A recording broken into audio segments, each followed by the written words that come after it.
สบายดีเช้ารุ่มเฮาหันมาทุกคนเนาะมื้อนี้จะมาอธิบายเกี่ยวกับการลงทะเบียนฝ่ายพาไฟเดอร์เนาะอันนี้บางคนก็เข้าใจแล้วบางคนยังบ่เข้าใจคือลักษณะอาจารย์อยากจะขออธิบายนิดนึงเนาะให้พวกน้องเอาไฟล์นี้เนาะเป็นไฟล์ที่อาจารย์ได้ส่งเข้าในกลุ่มของ Pathfinder แล้วอยู่ใน WhatsApp ฉะนั้นสามารถดาวน์โหลดแล้วไปพิมพ์ออกเนาะโอเคในนี้เขียนชื่อเนาะชื่อตามพาสปอร์ตเด้อนี่นะเขียนชื่อตามพาสปอร์ตใส่แล้วก็วันที่ตามพาสปอร์ตเนาะแล้วอายุของเฮาเลือกว่าเฮาเป็นเพศหญิงหรือเพศชายในนี้บ่มีกระเทยเด้อแล้วก็หมายเลขพาสปอร์ตโอเคหมายเลขพาสปอร์ตประเทศเนาะที่พาสปอร์ตนั้นได้ออกให้เนาะออกแบบออกพาสปอร์ตอยู่ประเทศใดเนาะนี่นอนประเทศลาว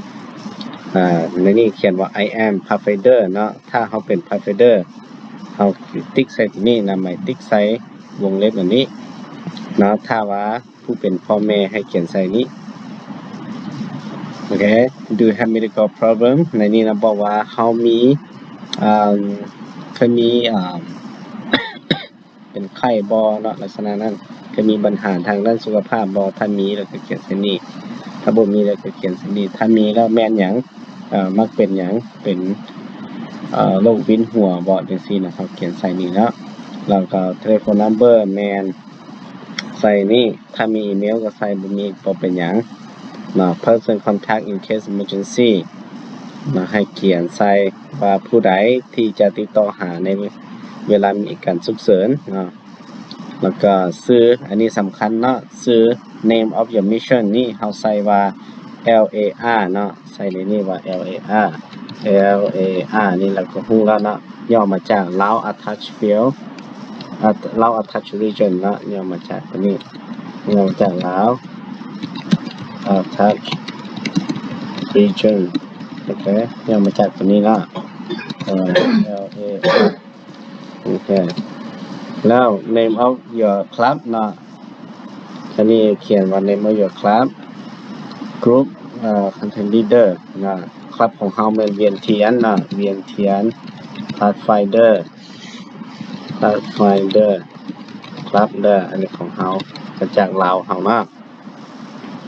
นี่สีใหม่สีแดงให้ก็จะฮู้โอเคต่อไปparent guardian เนาะสำหรับผู้ที่อายุน้อยกว่า18ปีแม่นต้องให้พ่อแม่เนาะตัวเองมาเขียนใส่นี่แล้วก็เซ็นพ่อแม่โอเควันที่เซ็นให้พ่อแม่เซ็นนำแล้วสำคัญอีกตัวนึงเป็นตัวนี้เนาะ T-shirt ใส่เอาอยู่ T-shirt นี้เฮาใส่เสื้อหยังนะเพราะว่าเวลาไปแล้วเขาจะเอาเสื้อให้เฮาฉะนั้นเป็นไซส์ M ก็ติ๊กไซส์ M นะไซส์ L ก็ใส่นี่ XL นะผู้ใดเป็น XL ไซส์ S บ่ small บ่นะ S แม่นตัวน้อยเนาะ M แม่น middle แม่นตัวกลาง large แม่นไซส์ใหญ่โอเคแล้วก็ติ๊กใส่ตามเนาะหรือเฮาเหลืออยู่วันหลังจากวันที่26เดือน8นี้แม่นราคาของ early bird นี่นะราคา early bird ตัวนี้มันจะหมดไปเนาะฉะนั้นตอนนี้เฮายังเหลือเวลาอยู่นะฉะนั้นถ้าเฮาไปเป็นกลุ่มอาจารย์อยากให้เฮาเอาราคาดอมตัวนี้เนาะให้เฮาติ๊กใส่ตัวนี้แล้วหาราคาในเวลา26-27มื้อที่ยังเหลืออยู่นี่แม่นเฮาจะได้ราคา early bird คือราคาลงทะเบียนไว้หั่นนะเราได้$70ถ้าหลังจากวันที่26เดือน8แล้วเฮาลงทะเบียนหลังจากที่26เดือน8แม่นเฮาจะได้ราคา$80เนาะเกิดจะแพงกว่า$70โอเคนี่แม่นอยากให้เราเข้าใจเนาะฉะนั้นเฮาผู้ใดหลังจากเขียนแล้วเนาะเฮาก็เขียนใส่โอเค signature ของเฮาเนาะเซ็นใส่นี่วันที่เซ็นแล้วเอาตัวนี้ไปให้อาจารย์คำคองเนาะอยู่ห้องการเนาะเอาฟอร์มที่เขียนแล้วนี่ให้อาจารย์คำคองห้องการแล้วก็จ่ายเงินพร้อม